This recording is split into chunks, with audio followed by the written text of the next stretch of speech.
magiging mahirap habang panahon. Hindi po nangako ang Diyos sa'yo na magdadalaw ka habang panahon. But God, sa kanyang promise na to, meron po siyang kaakibat na dahilan. At ito po yung prayer na to. So may mga ilang verses pa po natitingnan in Deuteronomy. Deuteronomy 29 verse 9. Sabi niya, carefully follow the terms of this covenant so that you may prosper in everything you do. Kanino po niya ito ibinigay? Ibinigay po ito kay Moses para sa bansang Israel na sa kanilang paglalakbay, maranasan po nila yung tinatawag prosperous living as long as they will follow the terms of the covenant. So, meron pong kaakibat. At ito po yung prayer po ni John para kay Gaius na lapas siyang pagpalain. Wow, kung ikaw na ngayon ay mayaman, lalo na magpapalain pa yun. Because that's the prayer of your parents. That's the prayer of the church for you. That's the prayer of someone who loves you. Ikaw pa ay lalo pang pagpalain ng ating Panginoon. So, makikita natin yung reason. 2 Chronicles chapter 26 verse 5. Sabi po diyan, he sought God during the days, sige, paki-forward po, of Zechariah, who instructed him in the fear of God. As long as he sought the Lord, God gave him success. Sino po ba ito? Siya po ay si King Uzziah. At the age po ng 16, siya po ay naging hari ng bansang Israel. For 52 years, gagawin mo yun, sa kabataan niya, inabot po siya ng ating pong Panginoon. He was blessed by God. Bakit? Pangako yan ng Panginoon. As long as you sought the Lord, sabi ko diyan, pinagpala ang kanyang kapanahunan. Sa mga kabataan, hello. Ano po ang inyong dream sa inyong pag-aaral ngayon? That you will be blessed by God? Yan po ba yung prayer ngayon ng mga kabataan? Bakit po kayo nagsisikap ngayon na makapagtapos sumunod sa inyong mga magulang? Ang kakibat po doon, sabi nga, as long as he sought the Lord, God gave him success. Kaya pangako pala ito ng Panginoon na kayo ay pagpapalaki. The last, bigyan lang natin ang Psalms 1 verse 3. He is like a tree planted by streams of water, which yields its fruit in seasons and whose leaf does not wither. Whatever they do, they prosper. So may pangako po ang Diyos. Alam po ni John the Beloved One, kaya ganun po ang kanyang prayer para kay Gaius. Why? Makikita po natin yan sa triple na blessing na kanyang hinay. Alam niyo po ba na pag binasa po natin from Genesis to Revelation, it's only John na nag-wish ng prayer ng threefold na blessing para kay Gaius. Makikita po natin ang reason. Okay. So, tingnan po natin ang number 1. Sabi po dyan, I wish above all things that you will be prosper. Ano po yun? Ano po yung prosperity? Hindi lamang po ito sa ibang bagay, kundi in terms of financial. Why? Tinignan ko po in Acts chapter 9 verse 29, Romans 15, 25 to 29, sabi ko kay Pastor, gusto kong i-confirm sa kanya, Pastor, kailan po ba nagsimula yung tinatawag third missionary journey of Paul? Sabi niya from 19 to 21. Tama po ba, Pastor? Bakit? Isa po si Gaius na binanggit na kung saan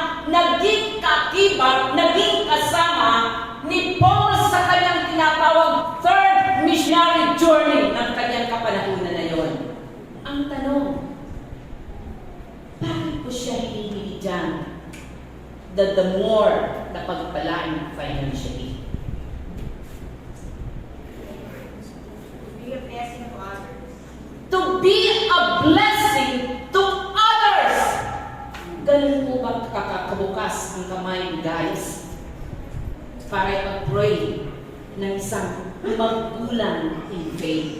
Lord, bless more. I wish above all things that you will be prospered. Ano kaya ang prayer ni Pastor Raisa sa mga kabataan? Ano kaya ang prayer ng mga magulang ngayon? Lord, inililihans ko ang aking anak na to. Inililihans ko ang mga kabataan na to. Inililihans sa mga magulang. Why? Why you are praying for financial blessing for your children? Are we like John? Na nag-pray, bless mo pa more si guys. Bakit? Pag tinignan po natin, financially, ang kanyang bulsa ay bukas sa buwan. Lagi po silang nagkakaroon ng tinatawag collection from the Gentile churches para saan? Para dalhin sa Jerusalem at makatulong sa mga taong nangangailangan doon sa pagpapalaganap ng Ebanghelyo ng ating pong Panginoon. Ang tanong ko po, kapartner po ba natin ang ating pong Panginoon sa ating pong financial blessing? Yes. Sabi niya kanina ni Brother Edwin, minsan pinag-aawayan namin.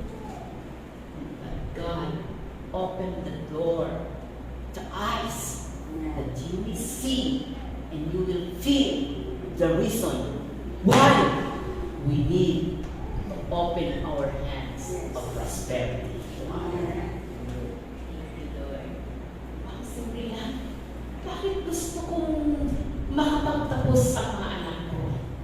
Bakit gusto ko na maranasan ang pagpapala ng mga anak ko? Sabi nga ng isang jot down lahat ng mga gastusin mo. Pangkilan ang iyong giving sa Panginoon. 1, 2, 3, 4, 5, 6, 7, 8, 9, 10, 11, 12, 13, 15. Ang 16 kapag may matira para sa tinatawag pagpapala para sa Panginoon. Nakita po ba ni John kung gaano ka-giver si Gaius, pinagpala ng Panginoon? Kaya ang kanyang prayer na higit ka pang pagpalaan. Bakit? Nakita niya ang katapatan na mayroon sa puso ni Gaius. So, young people, meron po ba young people na gusto pagpalain?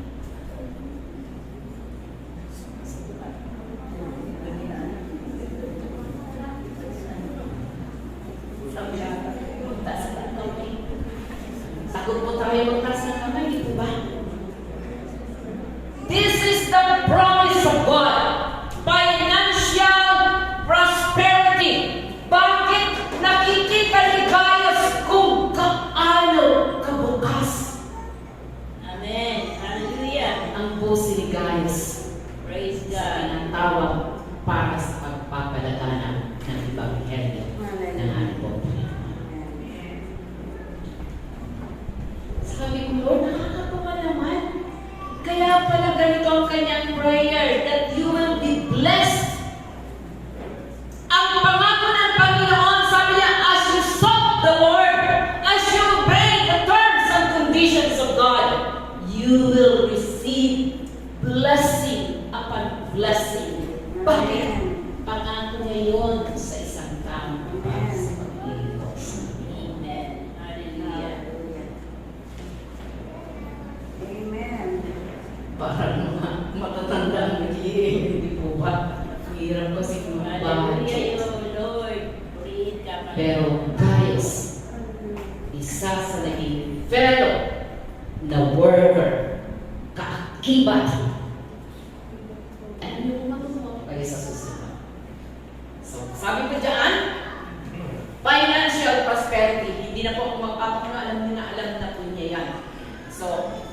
son financially, bukas ang kanyang kamay para sa gawain. Amen. Mission na naman. Ang laki ng gastos niyan. Magkano ang naiiwan? Ubus na ang mission fund.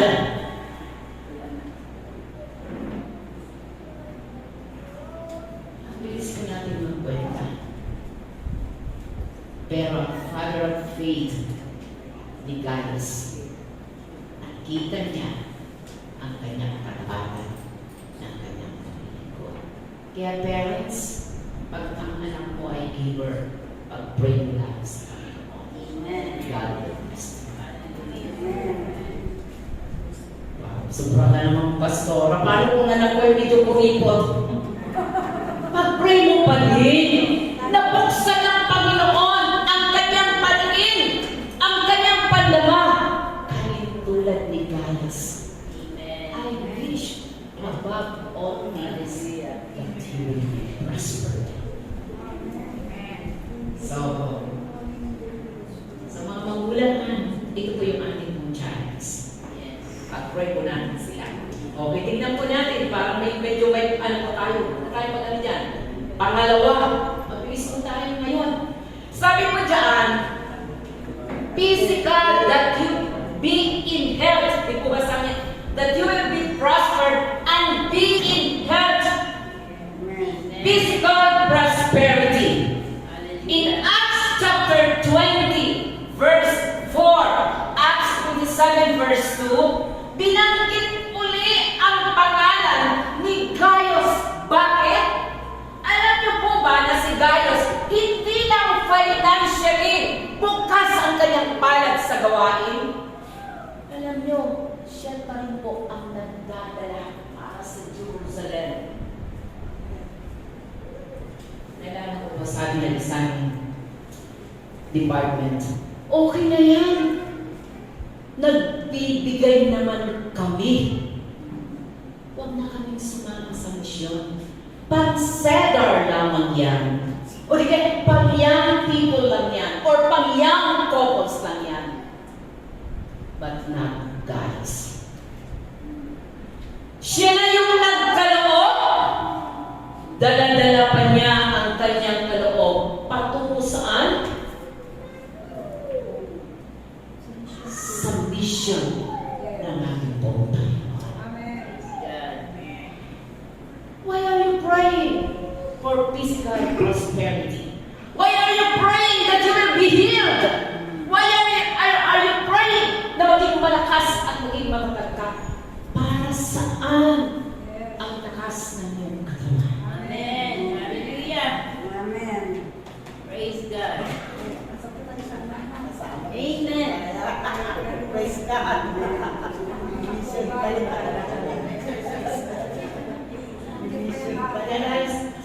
Anong batch ng bata yung dinala po natin sa mission? Kay Joren. Sila Jeremy. Kaya na po bang dalhin yan? Si Zion sa mission?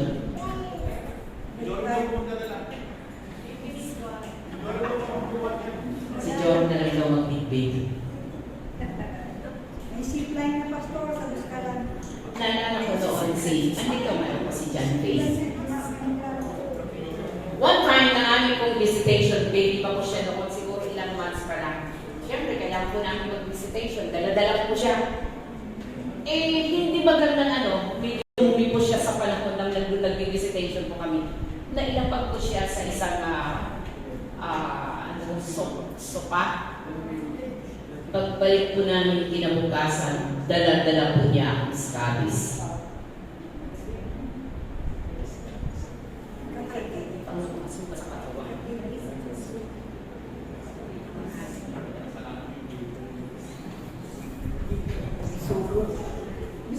Why are we praying for your good health?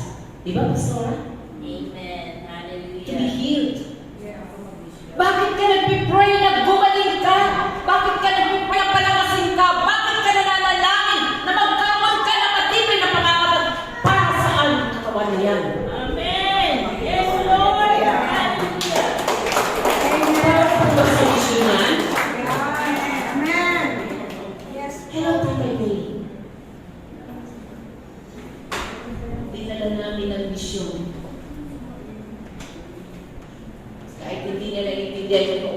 niya na Ilocano, ay, ano ba yung word nila noon? Alam niyo kung masaya ginawa? Sa pamamagitan ng talay na ngayon siya. Si Pastor Jerry, Pastor Hazel, halos makipagano lang, puro ang paa, puwag para lang ang makababa. Pero tatanungin ko siya Panginoon, are you willing to give your life for God? Yes. Hallelujah. Sabi ko, Pastor Jerry, nilunok ko na lang, hindi ko na kinain pastora para di ko malasahan yung pinakamasarap na pagkain ng pustalan. Alam niyo kung ano yun? Inuod na kami. With may sabaw pa yun. Diba?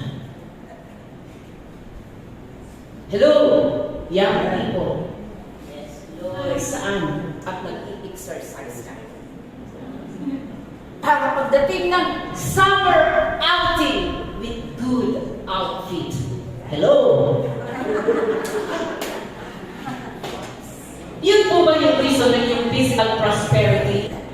Para may pakita po natin, you have a good health.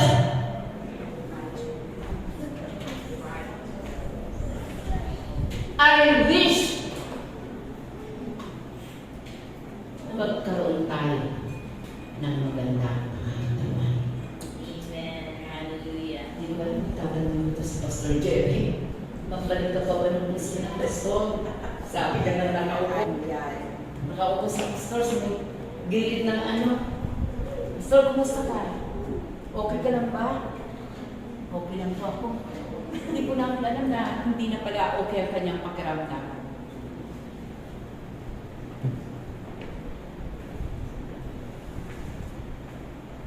Are you praying for good health? Amen.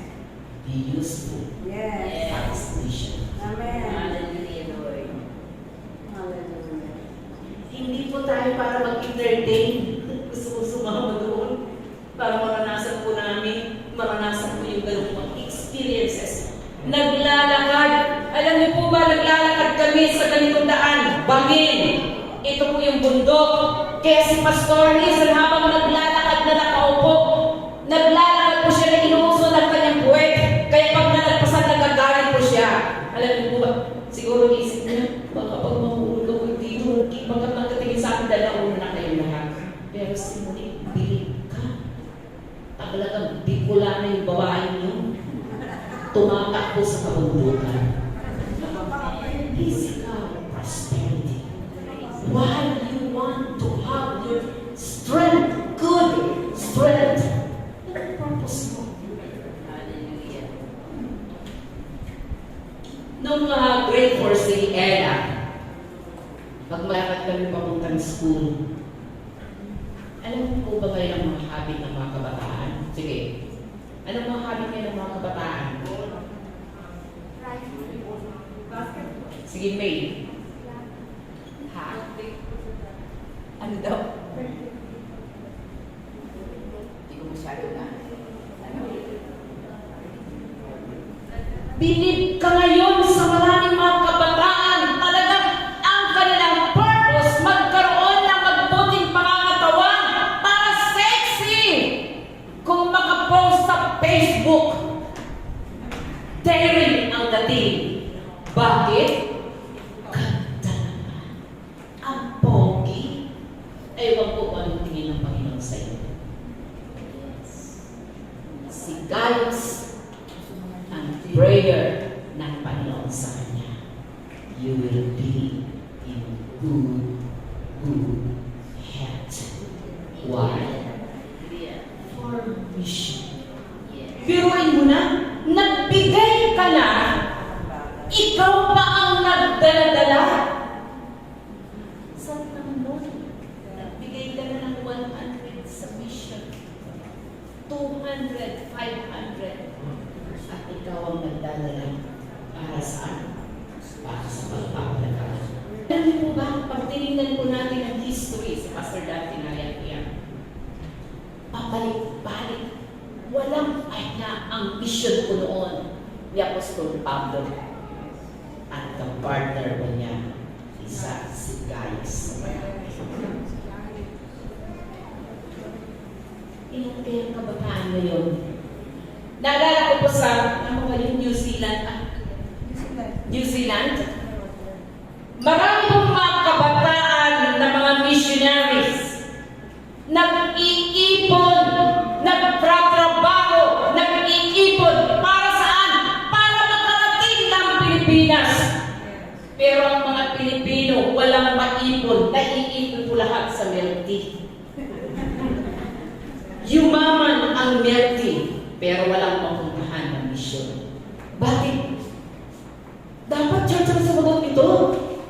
Dapat church ang magbayad sa akin. Kung naman pupunta, ako pa rin magbabayad. Ang New Zealand, they were blessed by God. Bakit? Maraming mga kabataan, they were working not only for themselves, but for the mission of God. Ilan kayo kabataan ngayon at trabaho ng summer? Pastora, sama niyo ako sa mission na yan. Magtratrabaho for 3 months for the Lord. Parang makalang sa UK. Walang pumalakpak dito ba? Bakit? Magtratrabaho ako for my own need. For my own security.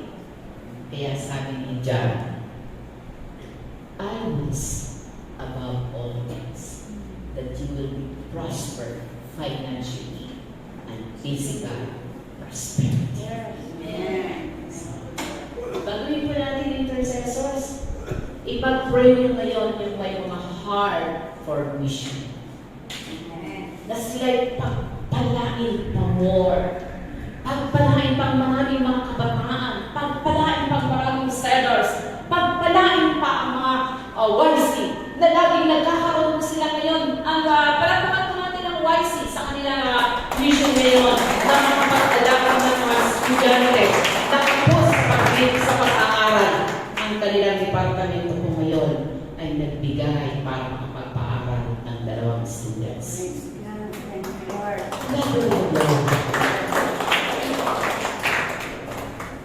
Pero sabi niya, I wish above all things that you will prosper and be in health. So, huwag niyo po pagkatiwala. Subukan natin paminsan-minsan maging kabahagi. Physically. Malakas pa mag-pray mga intercessors? Power. Hallelujah. Anong power? Power. Power prayer. Pag-pray niyo ang mga young couples and young people. Banggitin niyo sa panalangin ang motto na isa sa kanila, 1, 2, 3, 5, pagpalain financially and physically. Bakit? Mahirap pong mag-mission, di ba, Pastor Aileen? The thing that hindered her is physical. Amen. Kaya isang araw, makikita mo. Everything na mo, Panginoon, huwag mong uugod-ugod ka na. Bata ka pa, ang dami mong rason. Ang dami mo natin sinasabi sa sarili, hindi ako pwede, bata pa ako, kinakailangan magpayaman ako. Matanda ka na, wala ka nang sasabihin, Lord, kailangan ko ng planax, kailangan ko ng, ano yun, askilan? Askilan? Pag walang baon, hindi makalakad. Nang bata-bata ka, ipanalangin mo natin na kayo pagpanalangin sa Diyos. Amen. Kaya niyo mo masarap sa mission. Let me, ano po, nakakilala ko sa Panginoon sa edad na 19 years old. 20 years old or 21 yata ko noon na nag-start ako sa mission. Naglalakad po ako, alam niyo forgive me for the term, nang nahulog pa ako sa balon dahil naglalakad pa ako, patawid po kami sa isang barangay, dumaan po kami sa, sa mga pilabi. hindi ko alam na meron palang balon ko doon dahil medyo nag-aagaw din na pinagtawanan ba ako ng mga kasama ko na nakulog ako sa balon. Parang gusto kong kumawala yung pagkatao ko, may paglabas ko sa balon eh. Alam niyo minsan, pero pag babalikan mo yung mga past na yun, masasabi mo, how great is my God. Amen. Lihans kami ng barong, Lord, ibalik mo kami ng Marikina, pasagayin mo kami dito. Sabi ng anak, pwede po kayong sumakay, wala kayong pagkain. 3 days, magpo-force fasting kami dahil sa Panginoon. Sabi ko, sige, sakay tayo. Pinasakay na nga kami, libre na, wala ka nang magagawa. Habang tumatakbo ang barko, sabi ko ng aking kasama, sige, si Sir Nimpa, ikaw na magsalita total, mga Bisayan man yan. Tumayo po ako sa kalagitnaan dahil nahihilo ko siya. Nag-preach pa ako sa loob ng barko. May isang na-say po doon na ship. Hindi daw kami mapakainin 3 days. Nang nag-preach po ako, isang ship ang naligtas. Sabi niya sa amin, sa Edith po kayo tumira, huwag po kayo dito sa mga ordinary na higaan na yan. At pagsisilbihan po kayo. Physical prosperity ang katawan po natin, ginamit po natin para sa Panginoon. Isusustain tayo ng Diyos para magawa po natin ang pagkakaawa ng Panginoon sa atin. Ganun lang po kamuti ang Panginoon para pamalayan po niya. Bakit? Kapartner si Gaius ni Paul sa kanyang last third missionary journey na naglagak pa sila sa iba't ibang dakong lugar ngayon. Para saan? Pagpapalaganap ng Ebanghelyo. Huwag kang magpalaki ng katawan. Huwag kang magkaano ng iyong katawan kung walang gamit yan para sa Panginoon. Sayang. Sabi ko ng kabataan, sayang naman ang ganda-ganda mo kung papunta ka lamang ng impyerno. Diba? Sayang naman ang pogi-pogi mo. Magsishake hand lang kayo ni Satanas. Diba? Sabi naman lang, hindi ito pang impyerno. Amen. Diba? Diba, Mary? Hindi pang impyerno beauty natin na to. Sayang lang. Diba? Kaya, alagaan ko natin yan. Amen. Praise Ano ginadamit mo? Pero, Belo! Bakit hindi ko pang impyerno? Bakit di masayang? Amen. Diba? Pagdating mo sa heaven, paghagandahin ka pa lalo. Bakit? Physical prosperity. I'm praying for all of you. Na magkamit niya ng Bible. Amen, Lord.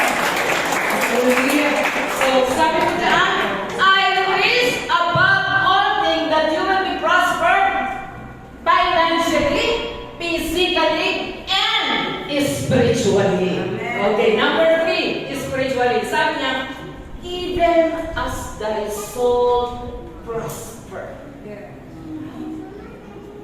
Ang sarap ng threefold na blessing. Amen. Sarap magmahal ng magulang. Kaya mga parents, lagi kong ilayan sa anak ko, kung puri po dyan, pagpuri mo sa Panginoon. Na ma-deliver yan sa kanyang kapuriputan. Pag-pray mo na magkaroon siya ng good health, para saan? Ang health na yan, magkamit niya para sa Panginoon. Amen. Sunday somehow. Sabi niya, spiritual prosperity. So, tingnan po natin ang spiritual prosperity. Sabi po dito, sa bawat paglalakbay po ni Paul, lagi po niyang kasama si Gaius. At meron po silang reporting kanino kay John. At ang report po nila, sabi niya, pinagpapala po sila. Ang testimony po nila sa labas, sabi niya, they walk in the truth.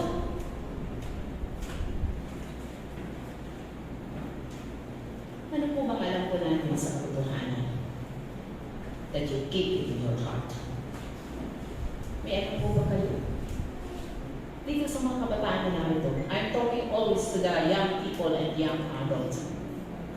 Anong alam mo na nasa puso mo na katotohanan that you will walk in the light of the truth? Para sabihin mo, you are spiritually prospered by God. Lord. Ganda na kanyang report. Si Gaius, financially, physically, involved, at pinatunayan ko ito ng kanyang walk. Kumusta po ang ating mga lakad? Meron po ba itong kalakip na maganda ng patutuo na magpapatunay that your walk before the Lord ay approved by God? Amen. Hallelujah. Yes, Lord. Kumusta po tayo? In 2 Corinthians, hindi ko po ito nanong kay Pastor Ray, so thank you pala sa mabilisan na ano natin. Sabi po sa 2 Corinthians chapter 9 verse 10, now, he who supplies seed to the sower and bread for food will also supply and increase your store of seed and will enlarge the harvest of your righteousness. Siya na nagtatanim, nagpupunla ng isang mabuting balita, ang kanyang lakad ay pinagpapala ng ating Panginoon. Threefold ang kanyang prayer. Not only financial, not only physical, may patotoo ang kanyang spiritual na prosperity. Hello? Amen. Amen. Are you blessed by God Amen. spiritually? Amen. Kumusta ang ating paglakad at patutuo sa harapan ng Panginoon? Hallelujah.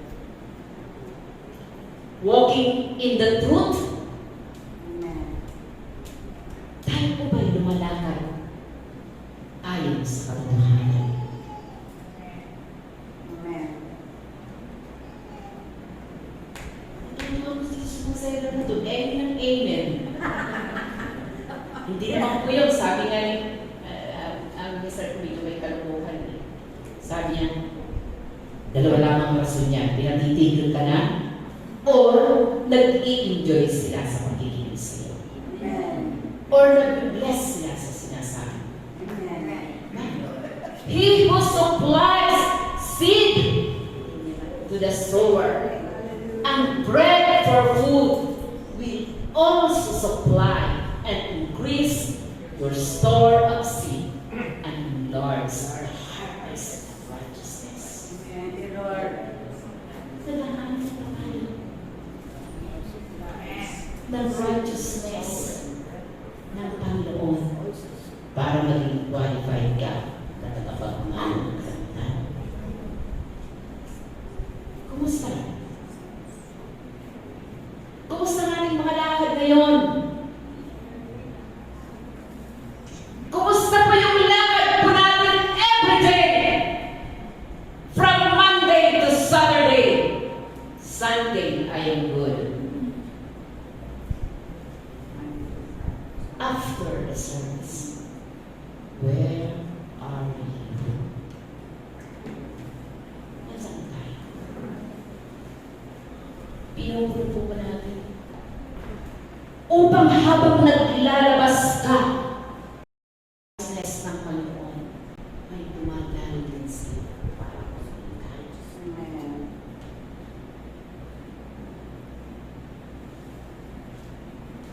Church, that is guys. Ang prayer ay ang magulang.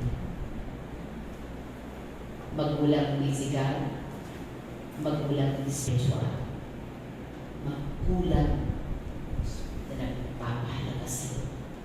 Do you care for them?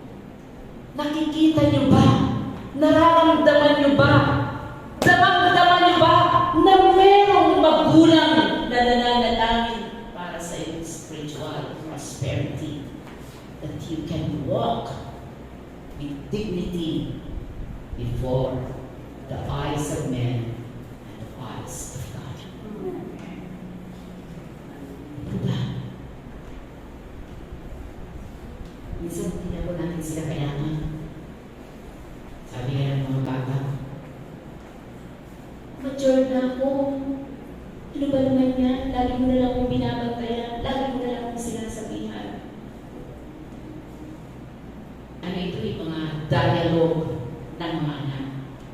Ganun din ang mga anak sa pananampalataya. Ano ba naman yan? Matatanda na kami. Malaki na kami sa Panginoon. Tumanda na kami sa SNK.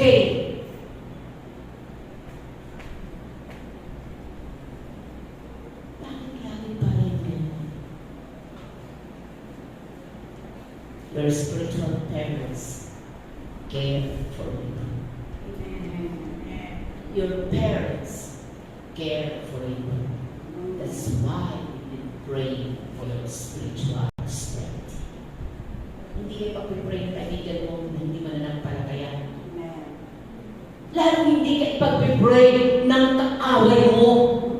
Na ang tingin na minsan ng mga anak sa magulang, kaaway ko nila. Minsan ang tingin ng mga kabataan, kaaway ang pastor nila. Minsan ang tingin sa mga nangangalaga sila, kaaway ka namin.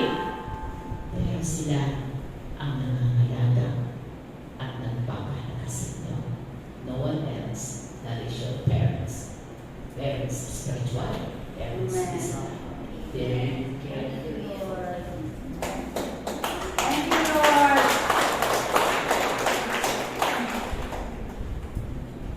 That your walk may be the apples ng ating pong Panginoon. Amen.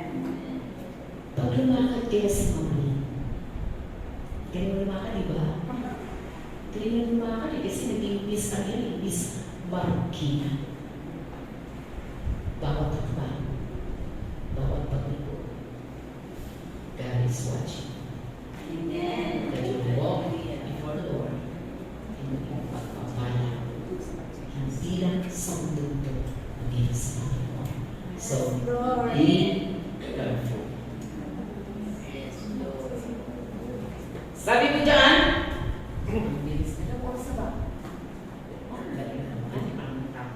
okay, sabi niya in verse 6 and 7, their work in truth. Ang kanilang mga paglilingkod, nakabaong labi kung ano ang katotohanan. Ano po ba natin? Bawat lakad mo, nakapundasyon sa katotohanan. Bawat ginagawa mo, nakapundasyon sa katotohanan. At ito po ang nakita ni John para kay guys. That's why he's been praying for spiritual prosperity. So, kumusta na po yung ating ginagawa? Nakapundasyon po ba ito ng malalim sa isang matibay na katotohanan? Dahil hindi po kailanman magiging lies ang truth. Lies is lies. Truth is truth. At yun po ang sumukat sa kanyang spiritual prosperity. He walked in truth. He worked in truth. Sa church, kumustahin po natin ang ating mga labor for God? How is your work? Wala na tayong ginagawa.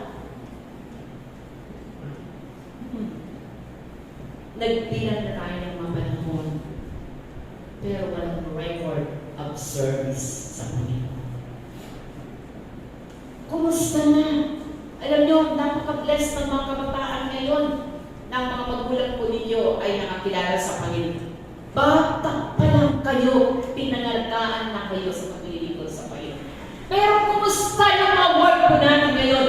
Nagpapatunay po ba ito na kapag hinarap na kung ano ang judgment ng Diyos sa ating po mga work, it will reveal what is truth and what is truth? Magre-reveal po ba ito kung anong katotohanan? I prayed ng lahat ng ating pong ginagawa susubatin sa bawat katotohanan. Masyado naman kayo, tapos na nakakating, tahimik po kayo. So, anong prayer mo? Pastor Jerry? Sa YC? This is the prayer ng isang pastor. Financially, physically, and spiritually. Maranasan ko ng lahat ng YC. Ito po ba ang prayer ni Pastor Hazel for all the youth? Financially, physically, and spiritually. And this is the prayer of the church for all of you. Thank you, Lord. This is my conclusion.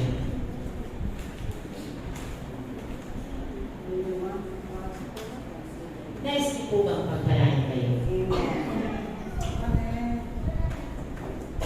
Amen. Consider these three reasons. Bakit nanalangin si John para kay guys? Ikaw ay isang magulang. Consider mo ang prayer mo to. Anong reason mo na gusto mong pagpalain ng anak mo? Gusto mo kasi may sigat ang pangalan ng anak ko. Ang gusto ko nasa top 1. Walang masama. Pero consider mo ang prayer ni John that is blessed by God. Pastors, leaders, ang prayer ko sa church na to, the one, the next after me, pag-pray mo ang tatlong reason na to. I-bless ang Diyos ang church financially, physically, and spiritually. Dalhin ang singan ang prayer ito para sa church. Ang purpose, walang iba, kundi sa pagpapalagaan ng Word of God. Partner po ba namin kayo? Amen. So makita ko nga ang mga partner ng church sa prayer nito. Amen. Sana naman natin.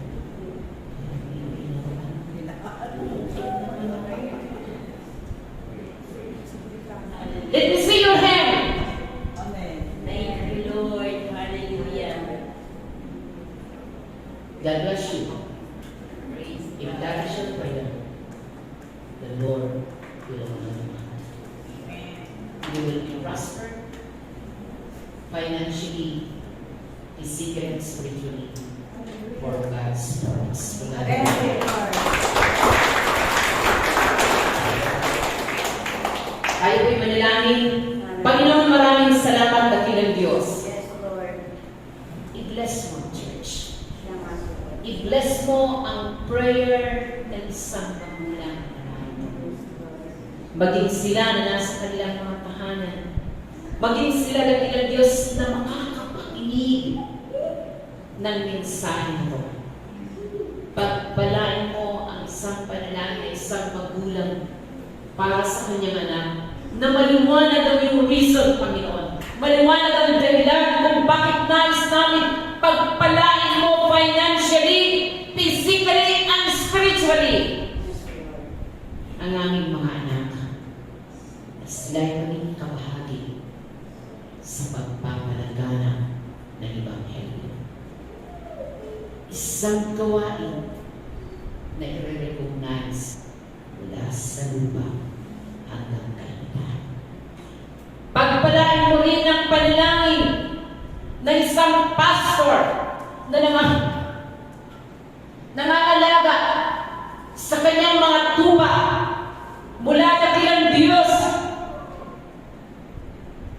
sa iyong lingkod, sa sa lahat ng mga pastors na narito, bless the prayer for their children to one day makikita namin ang prosperity financially, physically, spiritually. I-bless mo, Panginoon, upang isang araw magbibigay ito ng lahat ng kaluwalhatian sa iyong gawain, sa iyong kingdom that your name and provide. In Jesus' name, ito ang aming dalangin. Amen.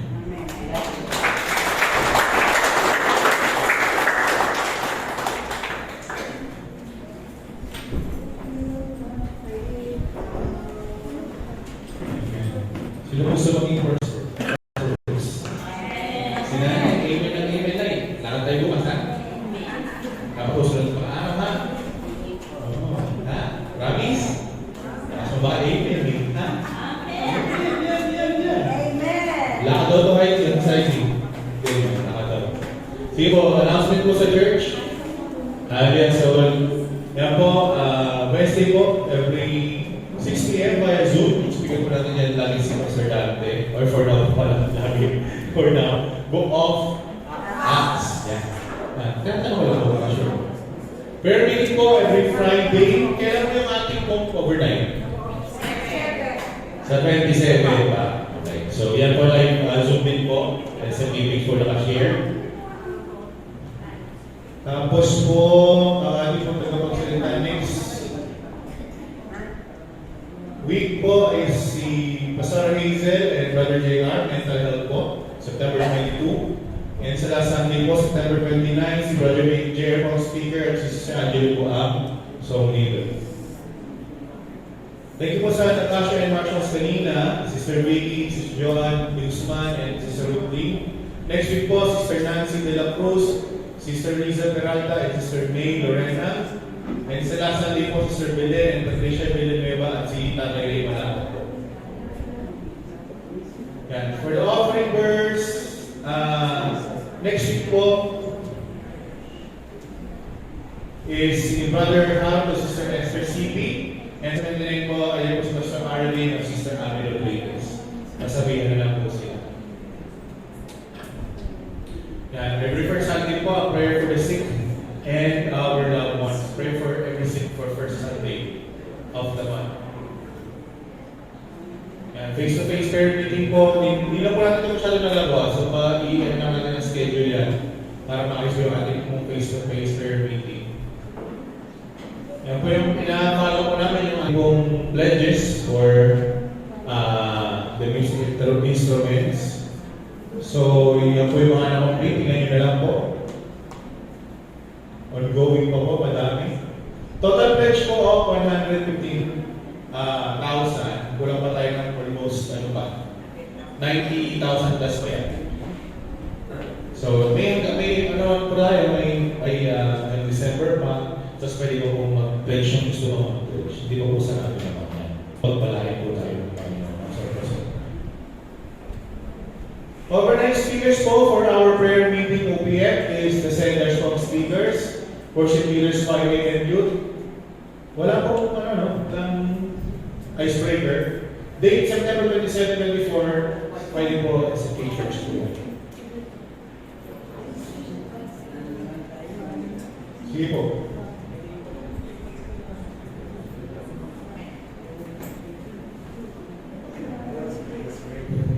Nice.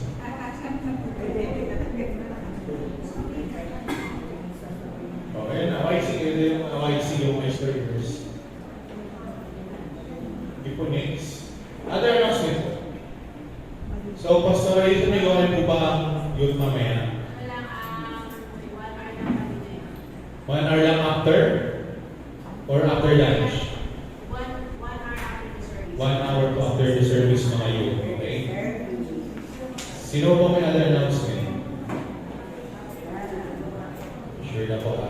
Sige po, tayo may tumayong lahat kung wala po tayong other announcement. And hinihingi na po for our closing prayer, Sister Pauline Limon.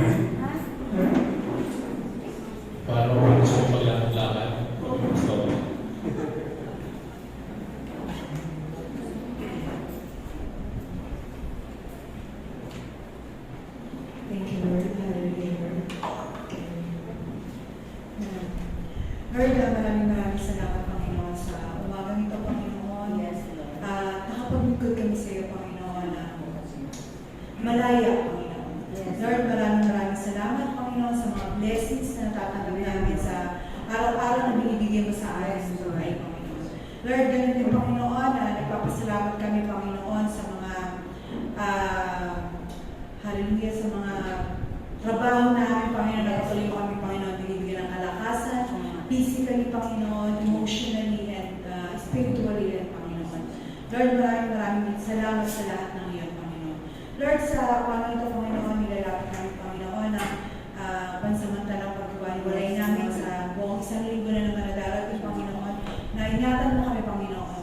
Lord, ikaw ang mag-ingat, gabayan sa mga bawat gagawin namin sa araw-araw, Panginoon. At maging ganun din, Panginoon, sa mga raratan namin sa aming tahanan, Panginoon, ito maging kalakasan, Panginoon, kapayapaan ng bawat isa, Panginoon. Lord, maraming salamat, Panginoon, at ang lahat na ito dinadalangin namin sa iyo sa mata sa mga ni Jesus. Tayo muli mag-break sa ating ministry. Maraming salamat, Panginoon, sa mensahe na aming napakinggan ngayon. Sa tatlong prosperity, Panginoon, na aming napakinggan, physically, spiritually, at anumang, Panginoon, ang mga bagay na at kaya sa niya mga bagay na may kulang sa amin, Panginoon. Ikaw, O Diyos, ang magpupuno nito. Sapagkat alam namin, O Diyos, na hindi lamang sa buhay ni Galo, kundi sa bawat isa na mananampalataya na mayroong bukas na puso, O Diyos, na mag-iig po sa iyo. Kaya salamat, Panginoon, sa anointing of the Holy Spirit, Panginoon, na nagpupuno sa buhay ng Pastor Ali Panginoon, Yes, Lord. na ang lahat ng mga bagay na ito, O Diyos, ay benepisyo namin ito kung kami ay maglilingkod sa Yes, iyo. Lord. Purihin ka, Panginoon, at naniniwala ko na sa panahon na aming mga pagsubok, O Diyos, ay balagpasan namin ang lahat na ito. Basta magpapatuloy lamang, O Diyos, ang buhay ng aming paglilingkod. Purihin ka, Panginoon, at ang pag-ibig ng Diyos Ama na walang hanggan at ang biyaya ng ating Panginoon si Kristo at ang banal na Espiritu Santo ay magbigay sa atin ng kapangyarihan upang magpapatuloy tayo sa ating paglilingkod. Ang lahat ng sabi na, Amen.